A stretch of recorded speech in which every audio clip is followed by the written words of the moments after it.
নামাজে দাঁড়িয়ে আল্লাহকে বললাম, আল্লাহ একটা ভালো বাসা মিলাই দাও। অবশেষে অনেক কষ্টে খুঁজে একটা বাসা পেলাম। ভাড়া কম, 700 টাকা ছিল। চিটাগাং শহরে 700 টাকা অনেক কম, কিন্তু আমার কাছে পাহাড় সমান। রাতে আমি আর আমার ছেলে বাজারে যেতাম, পচা জিনিস ফেলে দিলে সেগুলো খুঁজে খুঁজে আনতাম, কিন্তু ভিক্ষা করতাম না।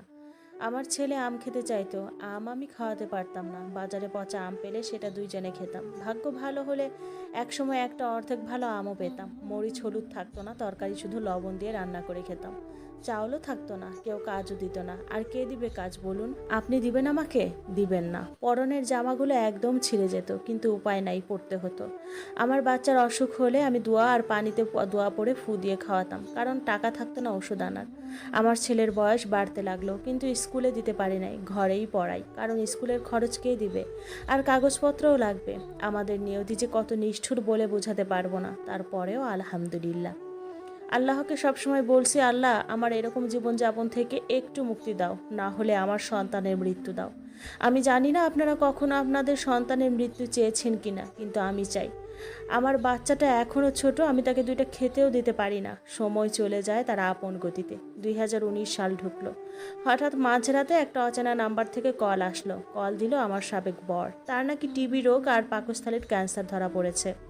আমার কাছে মাফ চাইলো। আমি তাকে মাফ করে দিলাম। তাকে বললাম 2 দিন না খেয়ে আছি, আমাকে কিছু টাকা দিবে? দান হলেও করো। তখন সে বলল, আচ্ছা ব্যাংক নাম্বার দিও। তখন আমি আমার বাড়িওয়ালাকে বললাম। তিনি তার ব্যাংক নাম্বার দিল। 2 দিন পর 1 লাখ টাকা দিল আর বলল আওয়ালে আখেরে মাফ করে দিতে। আমিও মাফ করে দিলাম আওয়াল আখেরে। টাকা তুলে বাড়ির মালিক দিল।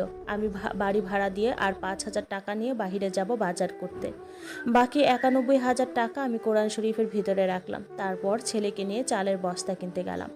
ওমা, চালের বস্তা কিনে আনার পর দেখি ঘরের তালা ভাঙা। তাড়াতাড়ি ঘরে গিয়ে দেখি কোরআনের কভার খোলা। কোরআনে টাকা নেই। আমি হুঁশ হারিয়ে ফেললাম। বাড়ির মালিককে বললাম, তিনি বলেন, আমি কি জানি, সামনের মাসে ঘর ছেড়ে দিয়েও তোমাকে রাখা যাবে না। আমি জানি না টাকা কে নিছে, তবে সন্দেহ হয়।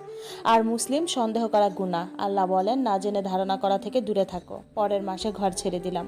অনেক কষ্টে একটা ঘর জোগাড় করলাম। টাকার শোকে পাগল হয়ে গেছি। আমার ছেলের বয়স 9 বছর। ছেলেকে স্কুলে দিতে পারলাম না, তবে আরবি আমি নিজে শিখিয়েছি। ইচ্ছে আছে হাফেজ বানানোর। একজন আমার ছেলেকে দয়া করে স্কুলে ভর্তি করায় দিল। আমার ছেলে দেখি প্রায় সময় আমার জন্য চাউল আনে 1 কেজি, একটা ডিম আনে। ছেলেকে জিজ্ঞেস করলাম, ছেলে কিছু বলে না। একদিন ঘরে কিছু ছিল না, ছেলে আধা কেজি চাউল আনে। ছেলেকে বলি, বাবা কই পেলি? তখন বলে, মা গো, খিদা সহ্য হয় না, ভিক্ষা করে আনছি। সেদিন ছেলেকে কিছু বলিনি। বলি, মাবুদ আমার দিন তুমি ফিরায় দাও। ঈদ আসে, ছেলেকে কাপড় তো দূরের কথা, ঈদের দিন 2টা ভাতও দিতে পারিনি। এর মধ্যে আমি আমার ছেলেকে কোরআন মুখস্থ করাই। তাকে মুখস্থ করাতে করাতে আমারও মুখস্থ হয়ে যায়। 2020-এর 2 জানুয়ারি আমরা মা ছেলে কোরআনের হাফেজ হই। এটাই বড় পাওয়া। সেই খুশি আমরা মা ছেলে সেদিন একজন গরিবকে 1 মুঠ চাল দান করি। সেদিন ঘরে কসম রবের 1 মুঠ চাল ছাড়া কিছুই ছিল না। সেটা আমার ছেলে গিয়ে দান করে আসে। এর মধ্যে আমি খুব অসুস্থ হয়ে পড়ি, কলেরা হয়। কিন্তু চিকিৎসা করার মতো সামর্থ্য ছিল না। আমার ছেলে দোয়া পড়ে পড়ে ফু দেয়। আমার খুব চা খেতে ইচ্ছে করতো, কিন্তু তৌফিকে দেয় নাই। কাজ করতে চাইলে কেউ কাজ দেয় না। সবাই আমার চেহারা দেখে ভয় পায়। নিজের এই বিশ্রী জীবন সম্পর্কে কি বলবো বলুন? 2020 সালের জানুয়ারির শেষের দিকে আমার সাবেক স্বামী আমাকে আবার কল দেয়।